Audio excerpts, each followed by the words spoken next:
Hola, pues bienvenidos una vez más a esta serie de pláticas que tenemos. Ya lo habíamos hecho en pláticas porque pues hemos estado ahí en el podcast, pero pues tenemos esta grata sorpresa de contar con la presencia del licenciado Rafael Rojas Cetina, que es el presidente del Tribunal Supremo Electoral, y no queríamos dejar de pasar la oportunidad de platicar con él y de conocerle y de abrir este humilde espacio ahí para que pues también nos conozcamos a nuestras autoridades. Así que pues bienvenido, licenciado, ¿verdad? Usted nos contaba de que es aproximadamente un año un poco más de un año el tiempo que se dura en la presidencia del Tribunal Supremo Electoral.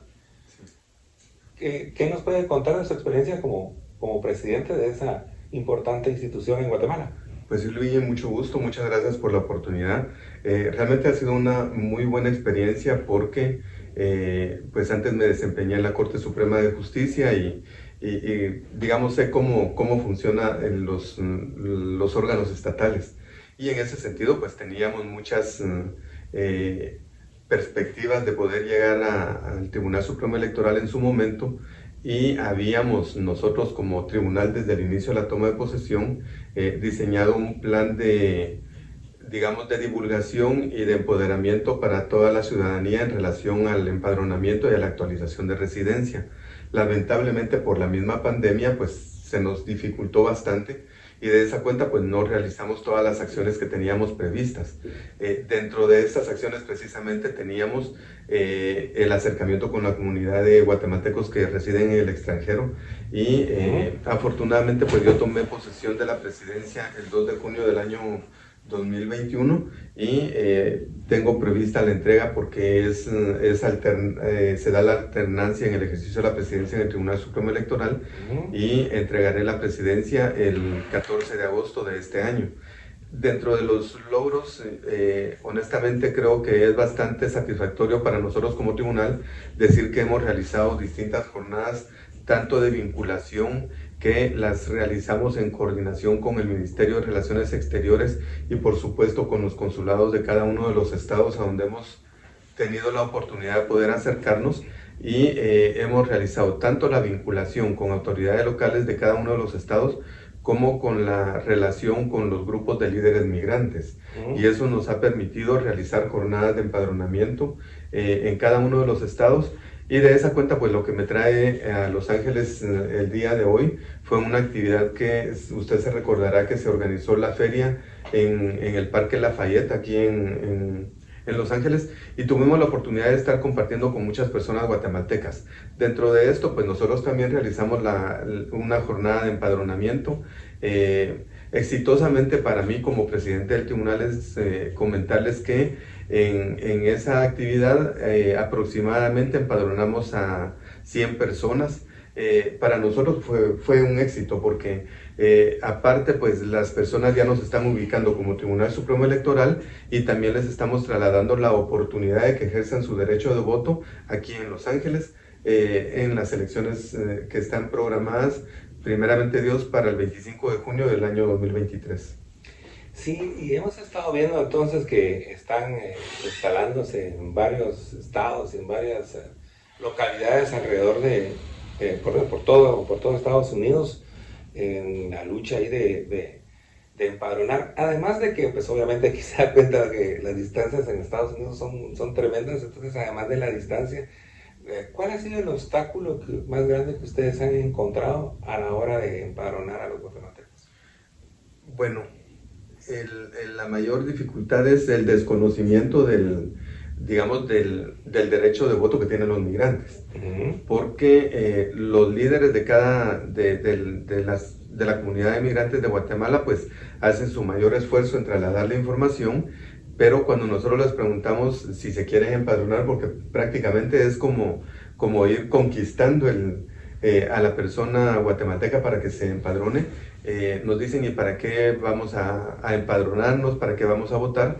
Esa es la mayor dificultad, pero ya hemos estado haciendo alguna comunicación con los consulados y así como con usted en este caso que nos ha hecho el favor de divulgar, por ejemplo, las posibilidades de fechas que tenemos programadas, la gente tiene un poco de más conocimiento. Entonces yo creo que tenemos que ir rompiendo ese tipo de desconocimiento.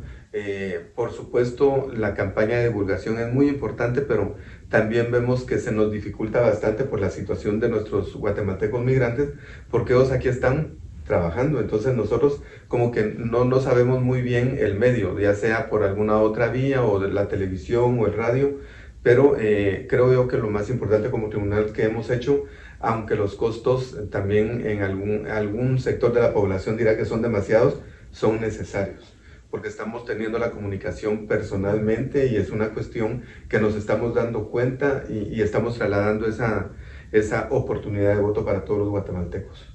No, y definitivamente, pero la verdad que independientemente de todo, qué buena oportunidad que los magistrados en sí se hagan acto de presencia, porque pues no es lo mismo que se la cuenten a verla venir. Sí, y fíjese que hemos tenido la oportunidad de estar aquí en los consulados. Usted ya vio ahorita en la mañana la actividad que hemos desarrollado y es prácticamente de hacer el convencimiento de la intención de registrarse en el padrón y comunicarle a las personas que después pueden ejercer su derecho de voto.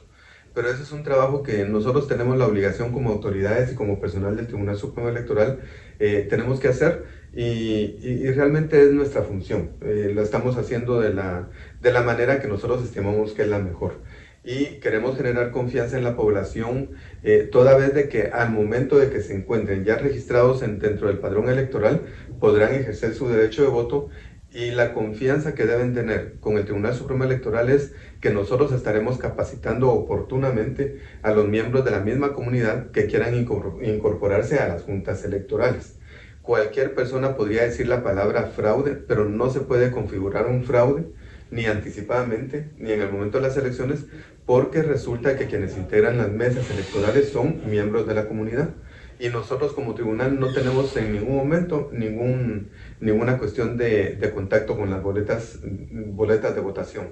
Trasladamos el material electoral a las mesas electorales, a los recintos, para que los integrantes de las juntas electorales puedan desempacar prácticamente, permitir que los ciudadanos emitan su voto, ellos los conservan, hacen el conteo. Entonces nosotros como magistrados nunca tenemos en nuestras manos una boleta.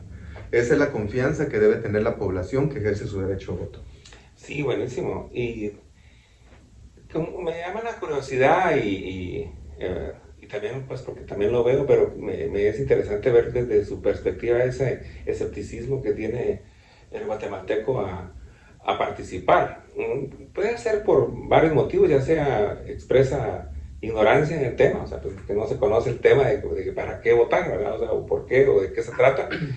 Y otra cosa, pues un cierto ya desencanto a través de pues, lo que las personas miran por las noticias o porque le cuentan su familia. ¿Cómo podríamos empezar o con su experiencia ahorita en este periplo que están teniendo por varios lugares, cómo poder empezar como a convencer o cuál piensa usted que sería la llave para empezar a abrir la mente y los corazones del guatemalteco para que voten? La comunicación definitivamente. Nosotros hemos pensado como tribunal que hay que hacer una comunicación al interno en Guatemala para que sus familias, las familias de los migrantes también tengan conocimiento de que nosotros estamos realizando esas actividades de empadronamiento porque recordemos que el derecho de votar en el extranjero se dio con la reforma en el año 2016, que se hizo efectiva en el 2019, pero las personas seguramente pueden desconocer ese derecho que les asiste. Entonces nosotros por todos los medios vamos a tratar de hacer las comunicaciones respectivas y con ese acercamiento que tenemos con los consulados y con los consulados móviles que también se programan en el Ministerio de Relaciones Exteriores, pues esperamos llegar hasta la mayor cantidad de personas. El objetivo es también de que todos aquellos líderes que tienen contacto con estas comunidades, con estos grupos de migrantes, también nos hagan el favor de comunicar el derecho de voto, pero también de participación, que únicamente se va a tener si están empadronados. Porque nosotros tenemos como tribunal, por ejemplo, la previsión de que aquí en Estados Unidos sea un único padrón. tomando en cuenta que las distancias, como usted lo decía, es demasiado retirado.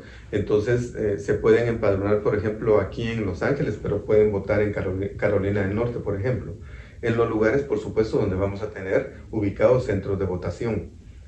El trabajo que estamos haciendo realmente es muy interesante y es necesario, porque esto lo que nos va a permitir es tener, por ejemplo, el mapeo de donde tenemos la mayor cantidad de personas guatemaltecas en cada uno de los estados para poder determinar la ubicación de centros de votación. Y eso nosotros le llamamos allá cartografía. En Guatemala la estamos haciendo anticipadamente, porque recordemos, Guatemala cubrimos todo, pero si hablamos de Estados Unidos, solo California es 3 veces Guatemala.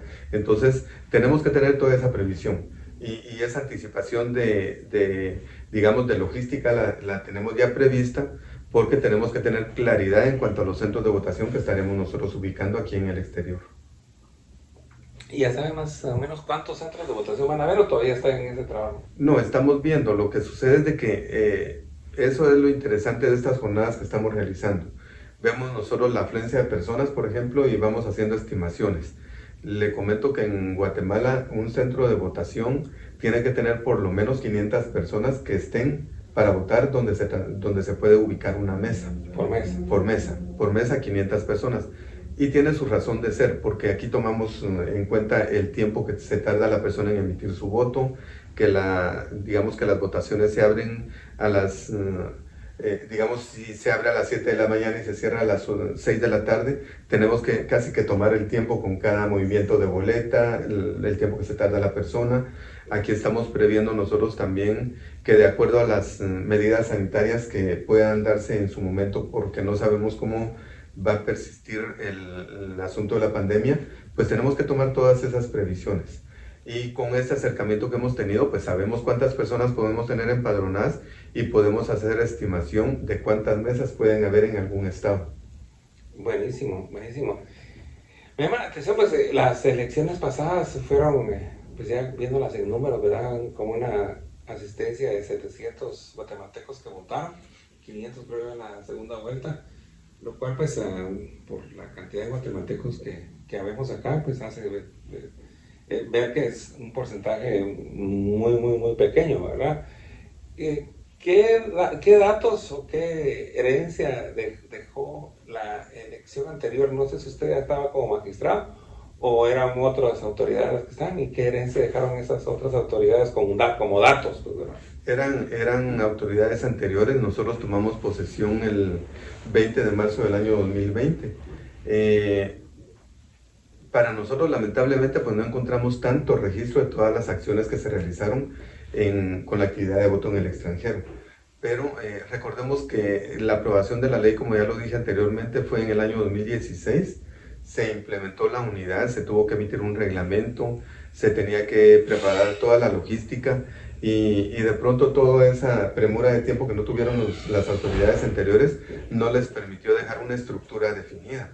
Nosotros estamos tratando de definir otras acciones, como por ejemplo el traslado del material electoral, la integración de las juntas electorales, poder tener instructivos para las juntas electorales y facilitarles el desempeño de sus actividades.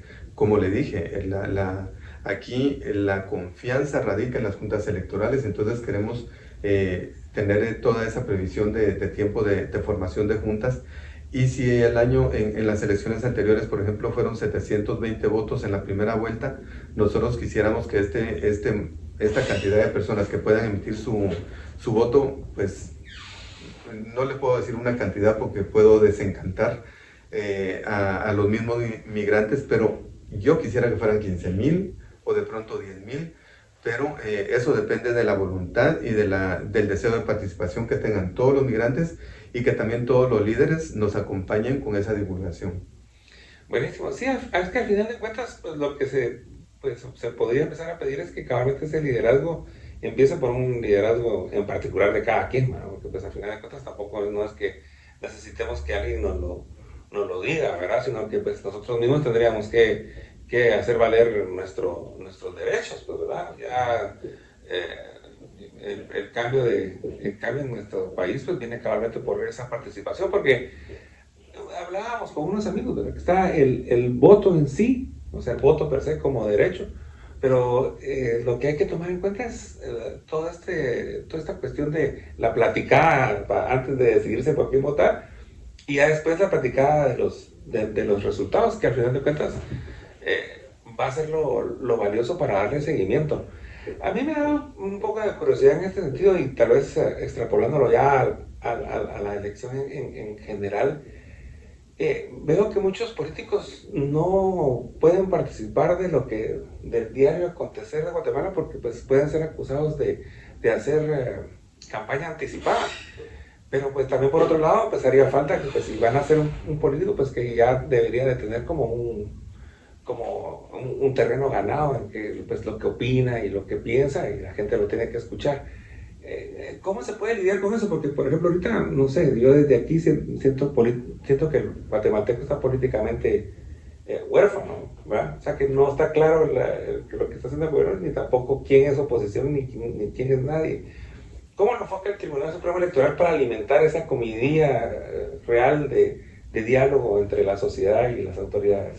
Sí, aquí tenemos distintas etapas. Ya. Sí, Luis, le comento que la ley electoral y de partidos políticos tiene determinado el proselitismo y la campaña electoral anticipada.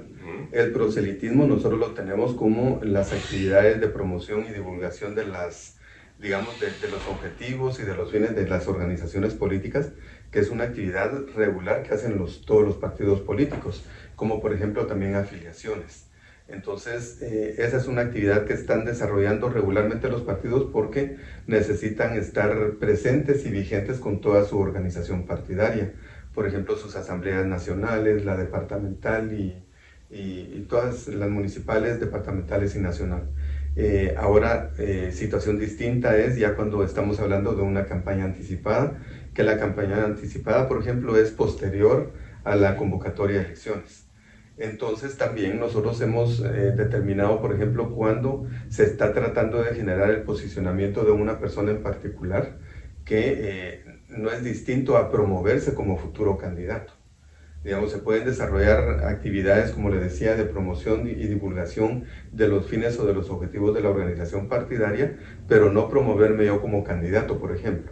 Entonces, de esa cuenta, la misma población tuvo conocimiento en los medios de que nosotros hicimos algunas advertencias, por ejemplo, a ciertas personas que están ya figurando como, digamos, en redes sociales, que es lo que es más común actualmente. Y de esa cuenta, pues nosotros realizamos algún tipo de monitoreo de medios. El monitoreo lo que permite es, por ejemplo, establecer qué es lo que estoy promocionando, si estoy diciendo un nombre en particular o si yo como persona estoy manifestando que yo quiero ser candidato. Ahí ya me estoy promocionando y eso la ley no lo permite. Entonces hacemos la advertencia para que las personas pues tomen las precauciones debidas y nosotros pues es nuestra función. La ley tiene determinados los parámetros y nosotros no tenemos nada más que hacer que cumplir la ley. Sí, buenísimo, porque pues, entonces ya lo extrapolamos acá con el voto del guatemalteco en el extranjero.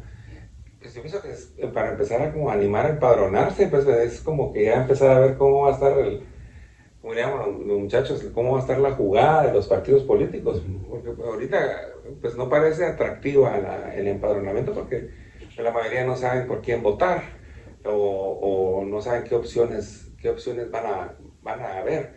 Pueden haber entonces, porque también yo lo que también observo es que a veces también los candidatos aprovechan a no mojarse, como se diría, ¿verdad? A no estar opinando, porque entonces no, porque si no va a hacer campaña anticipada, pero lo que necesitamos es que se mojen para hacer atractivo las elecciones.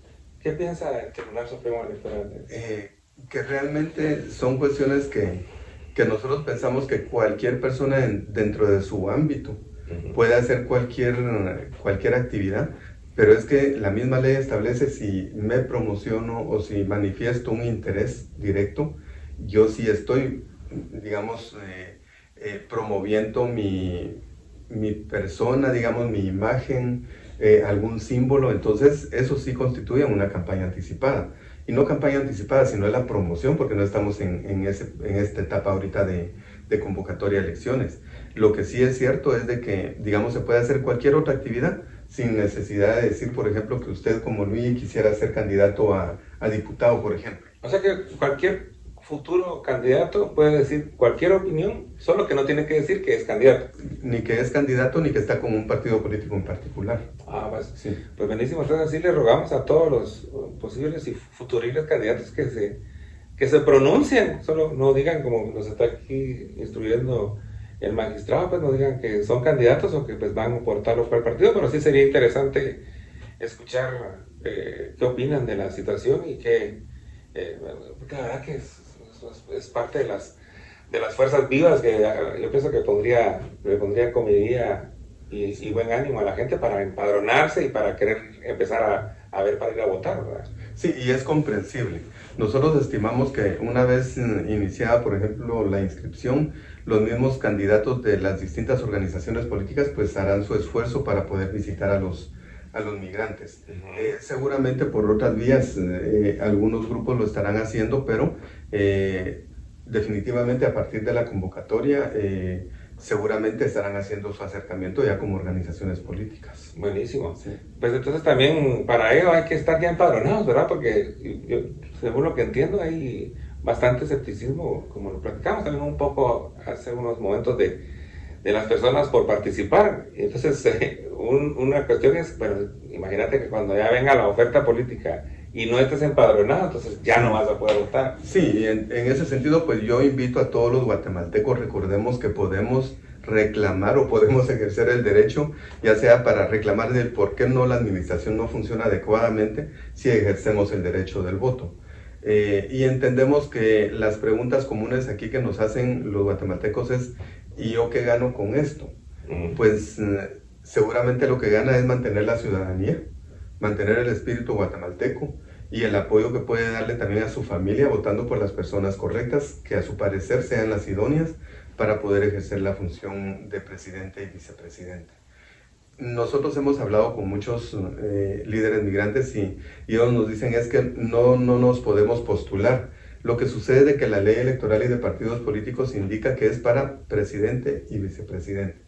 Y así hay mayor participación, mayor convocatoria y digamos que se refleje en la cantidad de votos que se puedan emitir o de personas que asistan a emitir su sufragio, pues definitivamente el mismo derecho les dará de poder pedir algunas otro tipo de participación. Entonces, claro, no es lo mismo a no tener tantos votos que nos lo han manifestado, digamos, hemos tenido la experiencia de compartir con los consulados de otros países, como por ejemplo con México. Ellos nos decían que había mucho escepticismo en cuanto a votar hace varios años y posteriormente la misma legislación mexicana permitió después la incorporación de un representante, senador o diputado, por ejemplo, migrante, que lo lograron al pasar del tiempo y con la participación que ellos tuvieron también mediante el ejercicio del voto. Entonces yo creo que nosotros tenemos que ir dando pasos, como dicen, paso a pasito. Entonces estamos nosotros previendo todas estas comunicaciones en este momento, estamos analizando la posibilidad de ver si se pudiese incorporar en su caso el voto mediante correo electrónico, por ejemplo. Ya nosotros como tribunal fuimos allanando algunas cuestiones, como por ejemplo no dejamos la cuestión de la actualización de residencia electoral como lo tiene previsto la norma para los extranjeros residentes acá en Estados Unidos, porque aquí no, digamos, la residencia electoral en Guatemala tiene un sentido. Si la persona vive en un municipio no se puede trasladar a otro después del 20 de enero del año 2022, porque es para elegir autoridades locales. Sí. Y aquí únicamente se elige presidente y vicepresidente, por ejemplo. Otro inconveniente que teníamos, que ya fue superado por una reforma que emitieron los señores diputados del Congreso de la República, fue la cuestión del vencimiento del DPI. También era otra circunstancia que teníamos nosotros en discusión, porque muchos migrantes pues tienen vencido su DPI. Sí. Entonces si lo tienen vencido nos decían es que se nos va a vencer o se nos puede vencer en febrero del otro año. Ya no tenemos ese inconveniente. Hoy tienen su DPI y pueden ejercer su derecho de voto con el DPI aún vencido. Los diputados emitieron un decreto en el cual indica que el vencimiento, digamos, tendría vigencia hasta diciembre del año 2023. Por lo tanto, pueden usar el DPI que tienen actualmente. ¿Cuánto tiempo tiene que estar vencido el DPI para que todavía sirva? Sí, pues eso precisamente se subsana con esta... O sea que Aunque esté vencido hace 5 años, todavía funciona. Sí, lo que sucede es que tiene fecha de vencimiento de 10 años. Y recordemos que tiene una razón de ser.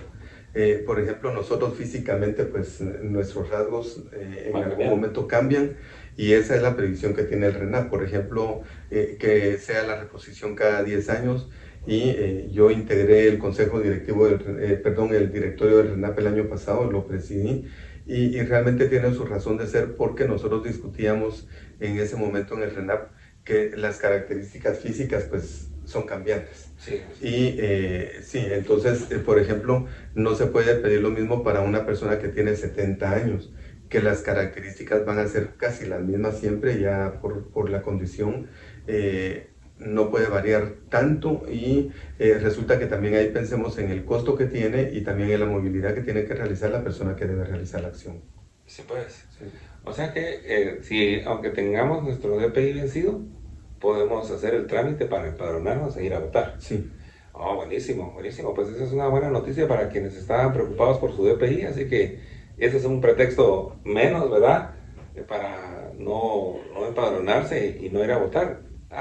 Tanto así como lo fue el hecho de que, y ese me parece un gran acierto, tanto por quienes pues pudimos empujar de una u otra manera que pasara como ustedes como autoridades aprobarles ese cambio de que se extendiera el plazo para el empadronamiento, ¿verdad? Porque pues, tal vez muchos no saben, pero el empadronamiento hubiese terminado en enero de este año, del 2022, y ahora va a terminar en marzo del 2023. 2023 sí, entonces, déjeme felicitarlo y no sé si tenga algún comentario de ese buen logro. Pues gracias a Dios, ahí sí que lo logramos prever. La misma norma nos daba las posibilidades y de esa cuenta pues era mucho más práctico. Nosotros ahí lo que hicimos fue modificar un artículo del reglamento de voto en el extranjero para poder hacer ese cambio. Entonces lo logramos hacer y con eso lo que pretendemos es generar la mayor cantidad de oportunidades para todos los guatemaltecos que viven aquí en Estados Unidos. Y nuevamente, Luis, le agradezco la oportunidad y quiero invitar a todos a que se empadronen, a que aparezcan en el padrón electoral y que puedan ejercer su derecho al voto. Buenísimo. Ya solo para despedirnos, algo que a mí siempre me ha parecido por algunas experiencias que he tenido así en la cuestión de instituciones, que pues, muchas veces yo estuve en una cuestión de institución de músicos allá en Guatemala y pues observo que siempre como la legalidad y las cuestiones de normas y todo están de bastante altura. Lo digo porque pues, lo platicábamos en convenciones iberoamericanas, que es donde yo participé, y todos decían que las leyes de Guatemala eran bien buenas en ese rubro. Ahora lo difícil es la puesta en práctica. Usted como funcionario y como presidente del Tribunal Supremo Electoral, ¿qué dificultad ve en estas cuestiones de la puesta en práctica? ¿Verdad? Hay pugnas entre instituciones o hay un cierto desconocimiento por parte de los cuadros medios o de los cuadros altos. ¿Cómo lo mira usted? Yo creo que, bueno, la norma pues nos da los parámetros para poder actuar y poder realizar cualquier acción, cualquier actividad. Influye bastante, a mi parecer, la voluntad de las personas que integran las instituciones del Estado. Entonces, nosotros como tribunal tenemos la mayor disponibilidad. Queremos hacer las cosas de una manera práctica. Por supuesto, la ley nos da esos parámetros de los cuales no nos podemos salir. Pero creo que lo principal es la actitud y hacer las cosas prácticas, permitir que se den y en el caso, por ejemplo, le puedo hablar del ámbito electoral. Hemos nosotros realizado bastantes acciones en coordinación con el Ministerio de Relaciones Exteriores y algo que ha sido de gran beneficio que de pronto aquí en Los Ángeles no ha pasado porque conversábamos con el señor cónsul. Nosotros como tribunal logramos un convenio interinstitucional con el RENAP. Entonces, con este convenio lo que nosotros acordamos con RENAP era que se diera el empadronamiento automático cuando se da el enrolamiento, cuando se está solicitando el DPI. Entonces, la norma nos puede dar nos puede poner algunos límites, pero yo creo que si existe la voluntad y la buena coordinación interinstitucional, se pueden lograr muchas cosas que sean de beneficio para toda la población. Así que por favor, entonces también ya hicimos un llamamiento a todos nosotros, el pueblo, pues entonces a las autoridades, estar en ese esfuerzo para poderse articular y llevar a bien estas elecciones. Pues no sé si tenga, ya agradeciéndole esta oportunidad de poder platicar a usted, un mensaje ahí final ahí para pues, nuestros amigos que nos van a estar viendo. Sí, pues agradecer nuevamente, reiteradamente lo he agradecido, pero la oportunidad de poder compartir con usted y poder trasladar toda esta información a todos nuestros guatemaltecos migrantes. Agradecemos el esfuerzo que ustedes están haciendo por sus familias y por Guatemala. Realmente las remesas son una gran ayuda para la cuestión económica en Guatemala y por supuesto yo los invito para que ustedes también sean agentes de cambio, que puedan participar, sentirse guatemaltecos y que ejerzan su derecho de voto. Y lo pueden ejercer si se empadronan. Tenemos también la página, está la página del Tribunal Supremo Electoral, migrante.tse.org.gt. Ahí pueden hacer todas las consultas, pueden accesar a la página y también pueden hacer el empadronamiento en línea. Sí. Honestamente estamos tratando de hacer todo lo posible para poder facilitar esta participación y que el día de las elecciones no solo sea una fiesta en Guatemala, sino sea también una fiesta aquí en el exterior. Buenísimo, pues yo ahí me empadroné, así que doy fe de que pues funciona la página, así que pues muchas gracias y estamos en contacto, ya sabe que su casa y las puertas están abiertas y le agradecemos la oportunidad. Gracias, muchísimas gracias, muy amable.